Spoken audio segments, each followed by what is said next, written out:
Has the funeral ended? Come back quickly. It's Eliza's birthday today, my dear daughter. Lori, my mother-in-law, informed me about Shelley's passing at only 5 years old on the day of her farewell.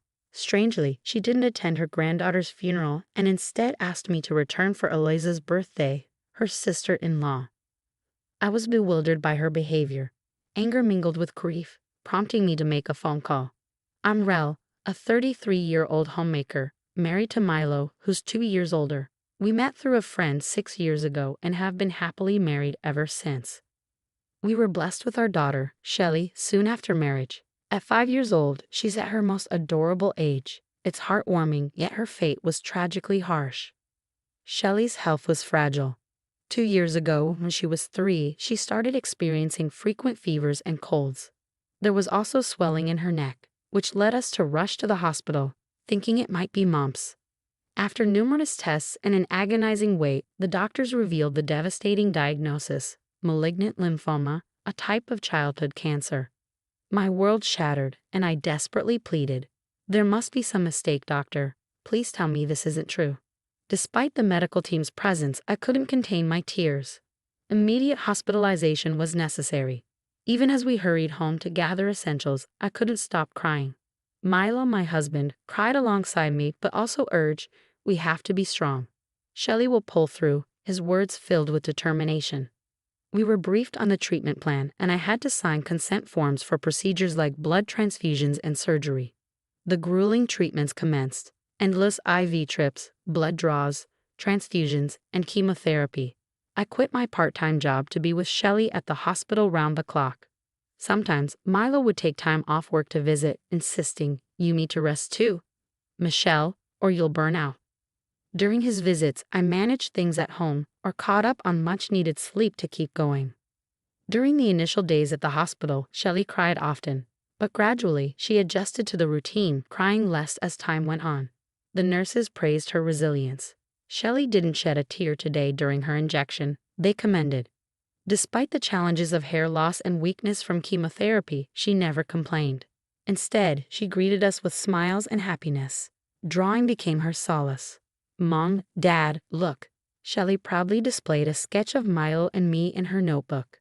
"It's wonderful, Shelley," we praised. Her lively chatter in her hospital bed uplifted us. When her immune system weakened, she had to stay in a sterile room. But after a month, her condition improved, and she could finally come home for a brief respite. "I want to go back to preschool," Shelley announced one day. So we took her back after a long hiatus. Watching her play with her friends filled us with joy. Later, when my mom visited, seeing Shelley lively and cuddled in her arms made it hard to believe she was sick. "Mom, this smells like home," Shelley remarked, sniffing a towel that had been airing at home. Suddenly, she complained of a headache. "Let me check. Oh, you have a slight fever. Stay here. I'll make some soup." After tucking Shelley into bed and rushing to finish chores, the doorbell rang. Glancing at the monitor, I saw Lori. I instantly regretted not ignoring it. Lori's unexpected visit left me speechless. I wanted to ask, "What brings you here?" but held my tongue. Normally, having a caring mother-in-law would be a delight, but Lori, Milo's mom, was the last person I wanted to see. I imagined her retort would be, "Do I need a reason to visit my son's house?" If I dared to ask, "Do you have a hobby of harassing your daughter-in-law?" that might just confirm her suspicions. Since the beginning of our marriage, Lori had continuously harassed me, criticizing my lack of higher education and my appearance, mocking my height and supposed lack of cuteness. Her ability to wield hurtful words astounded me. In the past, my father-in-law acted as a buffer, reprimanding her behavior, which made things somewhat bearable. But after he passed away during our second year of marriage, Lori's mistreatment escalated. Left unchecked, she'd play petty tricks, like ordering steak for me despite my preferences or turning off the hot water while I showered. Milo's older sister, Eliza, a successful career woman married to a prosecutor, was the apple of Lori's eye. She often compared me unfavorably to Eliza, making snide remarks about our differences. Eliza has a son, Jace, in 2nd grade, she'd boast. During Christmas visits, the contrast in Lori's treatment of Jace and Shelley was painfully evident. It seemed as though she couldn't see Shelley's charm simply because she didn't approve of her daughter-in-law. As I busily prepared soup, Lori barged in uninvited from next door. "Yes, Shelley has a fever," I responded tersely, hoping she'd take a hint to leave. But she persisted, commenting, "Such a delicate child. I wonder who she takes after.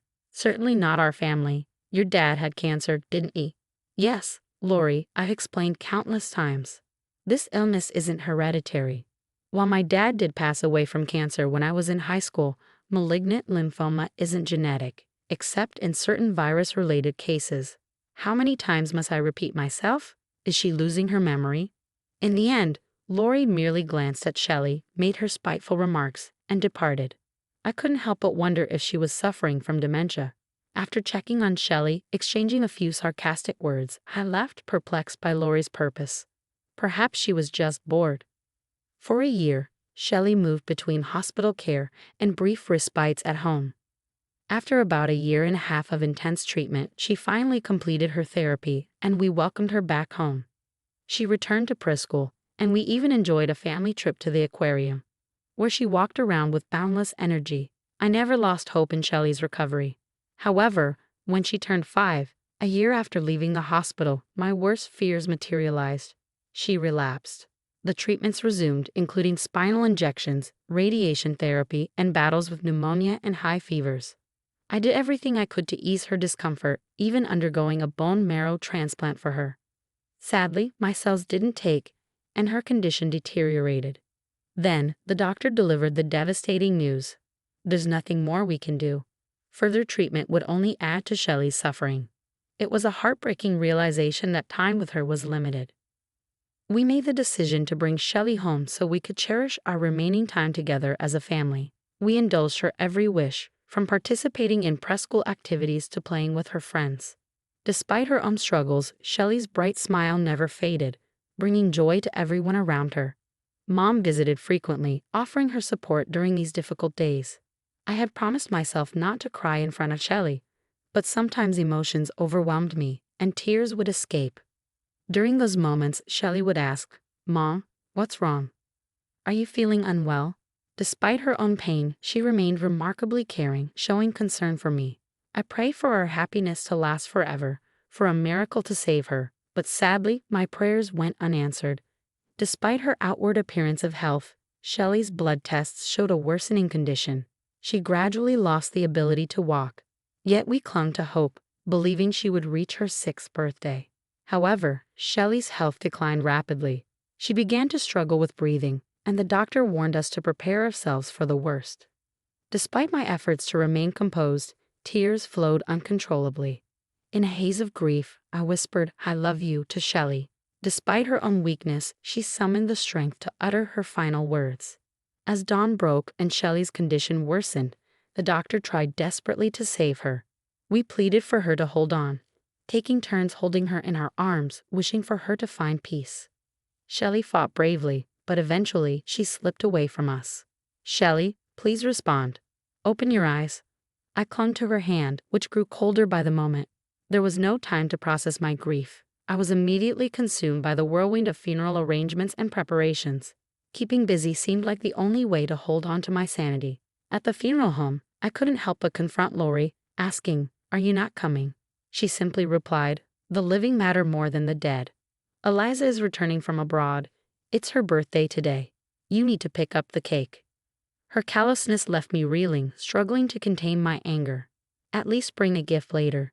You must come, or I won't forgive you," I demanded. "As if you have the authority to forgive anyone," she retorted. Fed up with her excuses, I blocked Lori's number and reached out to someone for support. Despite the pain, the funeral was filled with people who came to bid farewell: hospital staff, Shelley's preschool friends, and my own circle of friends. Tears flowed freely as we mourned Shelley's passing, a testament to the love she'd inspired. We adorned her coffin with her beloved sunflowers, and her friends tucked heartfelt letters inside. Milo stood strong as he represented our grieving family. Several hours later, Milo and I stood outside his parents' house. Despite Lori's desperate pleas for help as we entered, we ignored her and made our way to the living room. Inside, Eliza's family and a few relatives had gathered, their eyes fixed on Lori with disapproval. Eliza was the first to address us, offering her apologies. "I'm deeply sorry, Rel. We had no idea today was Shelley's funeral." After blocking Lori's calls, I had reached out to my sister-in-law, Eliza. Despite the ongoing tensions fueled by Lori's behavior and constant comparisons between Eliza and me, we shared a close bond, akin to real sisters.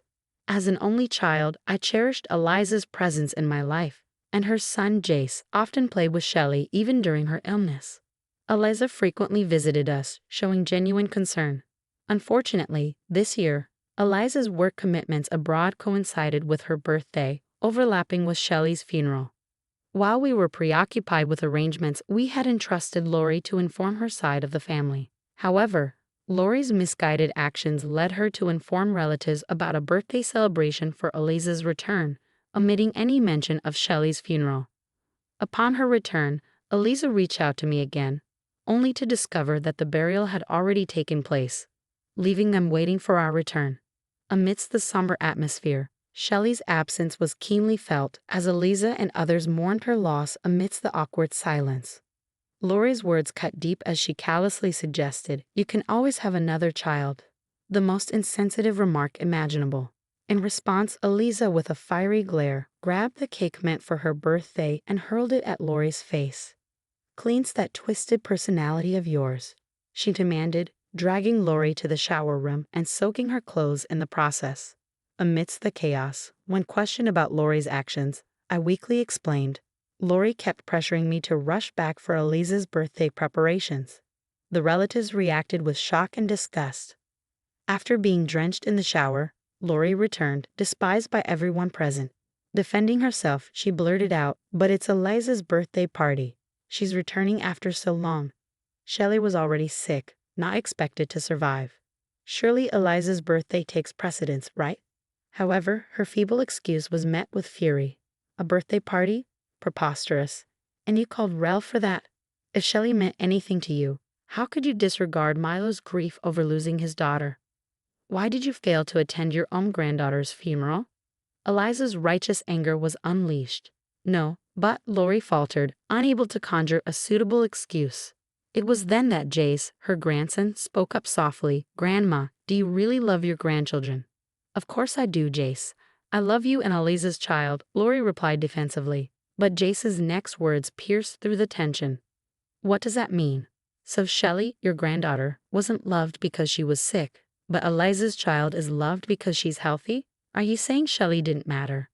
These words echoed the sentiments of Lori's brother and sister-in-law, who shared their own grievances about Lori's past behavior. With no one coming to her defense, Lori's presence diminished, overshadowed by the weight of her actions. "We're leaving, Milo, Michelle. Let's talk another time," I announced, exchanging heartfelt hugs with my supportive relatives. Eliza followed suit, declaring her decision to sever ties with her mother. "Mom, we're done. You always favored successful people like Eliza, never caring for Shelley." Milo confronted his mother sadly. "It's not like that, Milo. You didn't meet my expectations like Eliza did. You only care about those who do as you want," Lori retorted, her words laden with regret. As I handed Lori something beside me, it was a drawing of her made by Shelley. In the picture, Lori was depicted with a genuine smile. "Despite everything, Shelley admired you. She saw kindness in you that I never did. She was a pure and loving child, even during her illness," I explained, watching as Lori broke down, clutching the drawing tightly. As we left Lori's house, ignoring her pleas, we knew our paths had diverged irreparably. Later, my uncle-in-law's family visited us, offering apologies for Lori's behavior. While Lori seemed remorseful, the damage was irreparable. As my aunt-in-law wisely observed, Lori had always been troublesome, and it was unlikely she would change. In the aftermath of the incident, other relatives also distanced themselves from Lori. Despite her loneliness and regrets, her past actions had alienated those around her. As the days passed and grief settled in, I found solace in connecting with other parents who had lost children to the same illness. Reaching out to Eliza and meeting her brought relief, and Milo and I found comfort in adopting a puppy, a symbol of renewal and hope in the wake of our loss. As I grappled with the pain of Shelley's absence, I found myself longing for the day when we would reunite in heaven. But until then, I vowed to live a life worthy of her memory, carrying her love and spirit with me always.